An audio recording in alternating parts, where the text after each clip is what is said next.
ঘূর্ণিঝড় রেমাল দক্ষিণাঞ্চল পার হয়ে ঢাকা বিভাগ পার হওয়ার সময় টাঙ্গাইলের বাতাসের ঝাপটা ছিল ৯০ থেকে ৯৫ কিলোমিটার, যেখানে উপকূল অঞ্চলে ঝাপটা ছিল ১৪০ থেকে ১৬০ কিলোমিটার।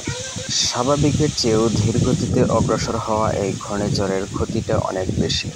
উপকূল অঞ্চলের মানুষের তথ্য মতে এই মুহূর্তে কিন্তু বিকাল ৪টা বাজিতেছে। সিডরের পরেই এটি কিন্তু ক্ষয়ক্ষতি বেশি করেছে, যা ঘটেছিল ২০০৭ সালে। অনেকটা সময় নিয়ে বাংলাদেশ অতিক্রম করে এই মুহূর্তে অবস্থান করতেছে মেঘালয়ে। আজকে মঙ্গলবার দুপুর ১১টা বাজিতেছে।